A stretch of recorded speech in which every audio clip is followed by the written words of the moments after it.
hablemos, que es muy importante. Día Mundial de la Lucha contra el Cáncer, una enfermedad sin perdón y que también cómo sufren el tema medicación, ¿verdad? Buenas tardes, estamos en línea ya. Sí, señora Juana, ¿me escucha? Sí, la escucho. ¿Cómo Buenas está, señora tardes. Juana? No sé si decirle felicidades o hagamos un recordatorio de este día que simboliza justamente un sector que sufre tanto, no solamente a nivel salud, sino a nivel respuesta estatal de un sistema sanitario que parece que no les ve de repente. Y sí, en realidad es así, ¿verdad? Hoy conmemoramos el Día Mundial de la Lucha contra el Cáncer, pero nuestra lucha es en el día a día, justamente por lo que ustedes acaban de mencionar, ¿verdad? La falta de insumos y medicamentos que afecta no solamente a los pacientes oncológicos, sino que se da en todo el sector de la salud pública. Una cuestión, señora Juana, y usted ahora, ¿cómo están pasando estas situaciones? Así que tiene que recurrir a esto, digamos, a estas insensibilidades para poder tener sus medicamentos hasta ahora, o no hay la posibilidad que ocurra esto y diga una vez las autoridades, ahora sí vamos a precautelar y vamos a tener en forma los medicamentos, sea quien sea. En este sector estamos hablando del oncológico. Sí, la verdad que nosotros hemos tenido un gran adelanto con la inclusión de 7 nuevos medicamentos al listado básico, ¿verdad? Esos medicamentos que son de altísimo costo y que son para distintos tipos de patologías, estamos teniendo en este momento en el INCAM, ¿verdad? Fue una lucha titánica, pero lo hemos conseguido. Pero aún así estamos siempre con falta de otros medicamentos que son del listado básico, como es por ejemplo el caso del fluoracilo, el caso de la fleomicina, el caso de la leucovorina, el caso del irinotecan, ¿verdad? Que son medicamentos que se utilizan para cáncer de colon específicamente. Por más bien que estos medicamentos no son de alto costo, existen pacientes que no pueden adquirir, porque necesitan, por ejemplo, 10 a 14 ampollas de cada uno de estos medicamentos que le nombré para que puedan hacerse su quimioterapia. Y eso suma para Juan Pueblo, que viene allá de Yatequí del norte, y que para llegar luego hasta el departamento central tuvo que hacer una serie de maravillas para conseguir para su pasaje, porque el paciente no puede venir solo, eso hay que entender, y viene muchas veces y se encuentra con que falta estos medicamentos. Entonces ahí se produce toda una serie de situaciones bastante negativas que va en contra del paciente, ¿verdad? Nosotros hemos tenido muchos adelantos en el INCAM, hemos tenido la puesta en marcha de un nuevo acelerador que también fue una lucha, ¿verdad? A nivel país contamos hoy día con 2 aceleradores lineales. Imagínense ustedes cuánto tiempo fue la desidia de distintos gobiernos que han pasado, que han dejado de lado a este sector tan vulnerable como es el caso de los pacientes oncológicos. Señora Juana, hablando del tema que usted está señalando, ¿ustedes tienen un dato estadístico? Esta es mi primera pregunta. ¿Tienen un dato estadístico? ¿Cuántos son los enfermos oncológicos, sea de la enfermedad que sea, del colon, de la mama, qué sé yo? Ese es por un lado. Sí. Y la segunda pregunta es que usted señaló que hay solamente dos máquinas que ahora están adquiriendo. ¿Para cuántas personas eso sirve? Y finalmente, para que pueda consultar y ver, porque hay mucha gente que están escuchando esta audición ahora, ¿qué posibilidad hay que esto se descentralice? Porque es imposible centralizar acá y ver esto que no pueda tener la gente de San Pedro, pues, o no pueda tener la gente de Itapúa o la gente del Chaco. ¿Qué hay de una propuesta al Estado para estas cosas? Así que con estas 3 preguntas me gustaría que pueda contestar y ver un poco también que la gente escuche. Bueno, yo le puedo hablar específicamente del INCAM, ¿verdad? Que es la institución en la cual nosotros trabajamos más de cerca. En el 2020 se han dado nuevos casos de personas que han acudido con distintos tipos de cáncer. Aproximadamente 2.714 personas iniciaron su tratamiento a partir de un diagnóstico en el INCAM, de distintos tipos de patologías. Podemos hablar, por ejemplo, que hubieron 450 nuevos casos de cáncer de cuello uterino, 478 casos nuevos de cáncer de mama, 122 casos nuevos de cáncer de pulmón, 124 nuevos casos de cáncer de colon, por ejemplo, 133 nuevas personas afectadas por cáncer de próstata. Esto solo en el 2020. ¿Verdad? En cuanto al problema de la descentralización, es algo que nosotros anhelamos y que nosotros habíamos propuesto ya con la ley 6.266, que es la ley de la atención integral a las personas con cáncer.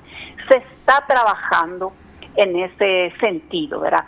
Y hoy día podemos decir que, por ejemplo, en Pedro Juan Caballero se está instalando ya para un hospital día.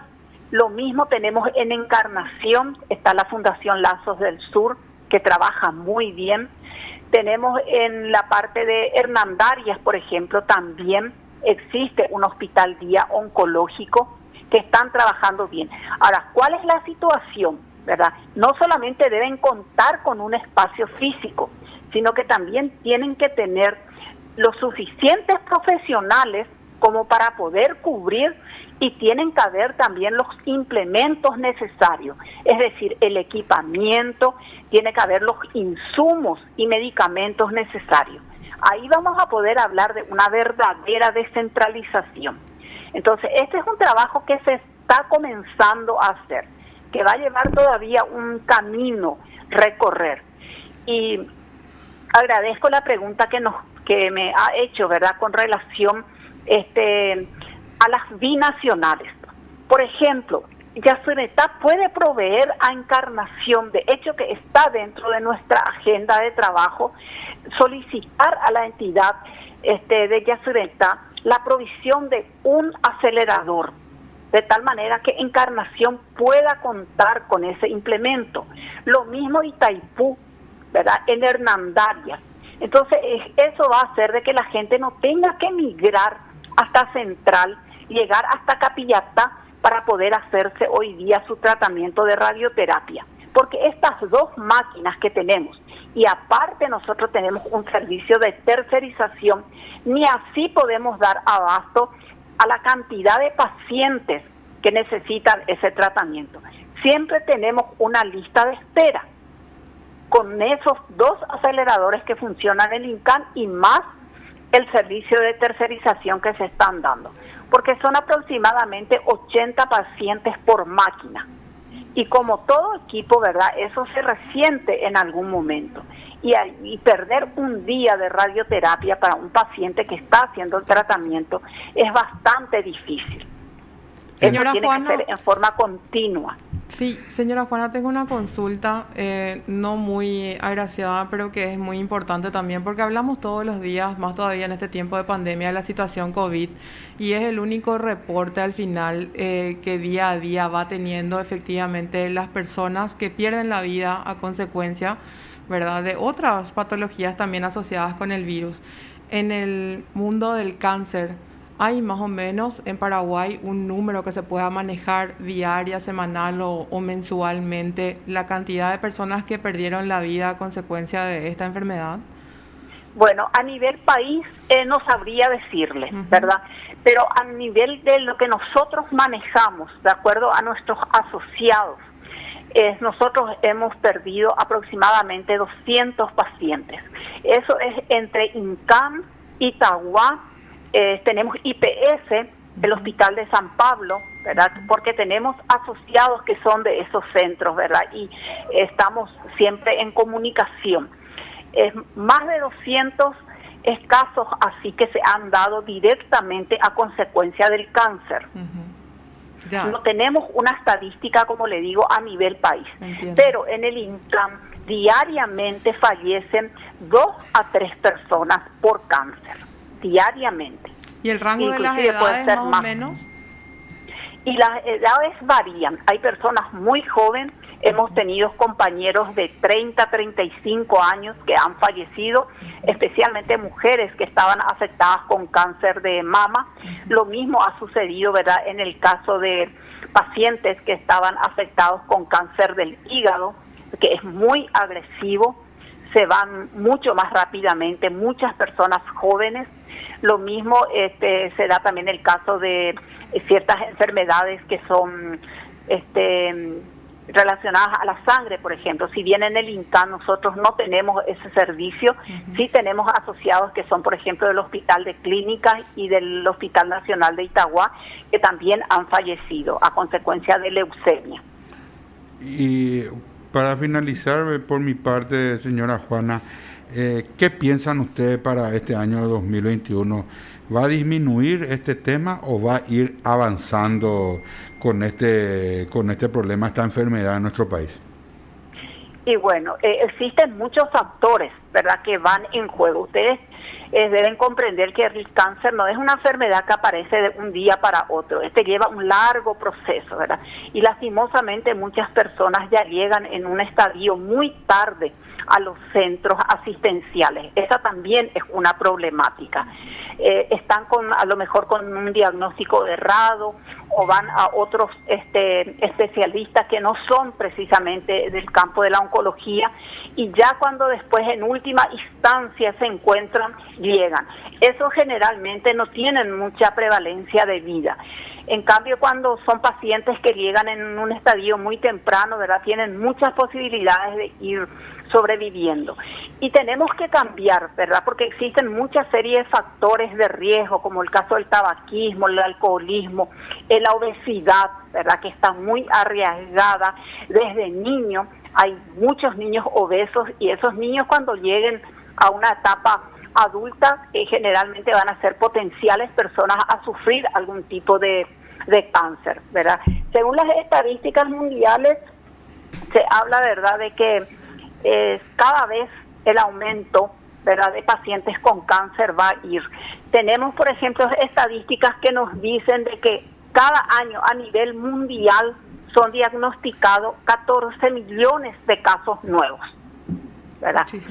Pero a nivel país, como les digo, no sé si existe una estadística, no manejamos nosotros esa parte, pero sí podemos decir que en el INCAN cada día aumenta la cantidad de pacientes oncológicos. Con ese dato que le di, ¿verdad?, que solamente en el 2020 tuvimos 2.700 casos nuevos. Pero señora Juana, de esos 2.000 casos que usted me está señalando que tuvo en el año, prácticamente 700 personas fallecieron. Te estoy contando así porque estaba diciendo 2 por día. Así que sí, ese es un promedio muy alto de esos 2.000. Prácticamente estamos llegando a un 25 o 30%. A eso es lo que yo, digamos, ¿qué posibilidad hay no, hablando solamente del INCAN, porque yo creo que hay mucho más cáncer, así que no sé, me imagino que hay 20.000 o 30.000 en todo el país, más de 2.000 no creo.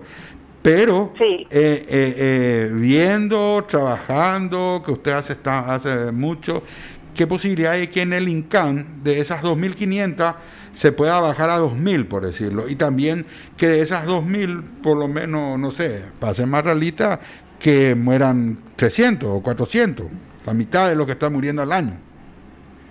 Y sí, y como le decía, ¿verdad?, eso depende mucho de el estadio en el que llegan las personas. Por eso es que todos, ¿verdad?, desde donde estemos tenemos que fomentar la prevención y la detención temprana, ¿verdad? Que las gentes vayan a los centros de salud, ¿verdad?, a hacerse los estudios necesarios de tal manera que se les pueda detectar. Pero ahí nos encontramos con otra situación problemática, ¿verdad? No todos nuestros centros de salud tienen los equipamientos necesarios y los profesionales como para poder hacer el diagnóstico.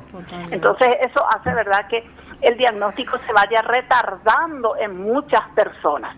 A pesar de que tenemos una ley, ¿verdad?, que garantiza, ¿verdad?, de que todas personas tengan el acceso oportuno y de calidad a una atención de su salud digna e integral ante el cáncer. Hoy en día eso no se cumple, ¿verdad? Porque ahora tenemos nuevos mamógrafos en distintos lugares, pero anteriormente contábamos con 15 mamógrafos que funcionaban.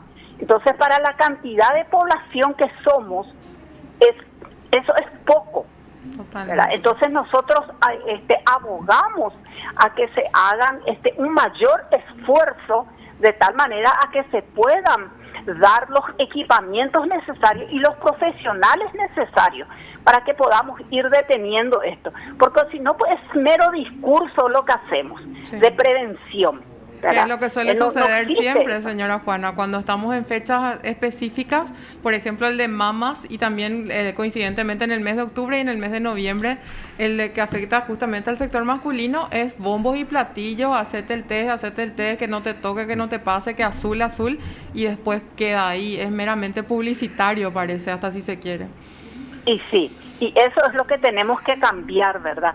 Y justamente nosotros como asociación, ¿verdad?, nos enfocamos en eso, de que sea una realidad, no quedar solamente en los meros discursos, pero para eso el Estado tiene que ponerse los pantalones largos en salud pública, ¿verdad? Y no estar, que no tengamos esas necesidades que estamos teniendo hoy día, ¿verdad? Que exista una planificación, porque acá lo que hace falta es una planificación, porque no puede ser que un medicamento como el caso de Fluoracilo, le voy a dar un ejemplo, el caso de Fluoracilo, cuya ampolla sale 26.000 guaraníes, pero ¿qué pasa? Juan Pueblo no puede comprar 10 ampollas para hacerse su quimioterapia cada 15 días, porque Juan Pueblo no tiene esa cantidad de dinero. Entonces, es el Estado quien le tiene que proveer. Pero ¿cómo le va a proveer el Estado si el Estado está con un stock cero? ¿Por qué? Porque no hubo una planificación como para poder hacer toda la compra necesaria en el momento oportuno. Y recién aparecen las licitaciones cuando empezamos a golpear puertas.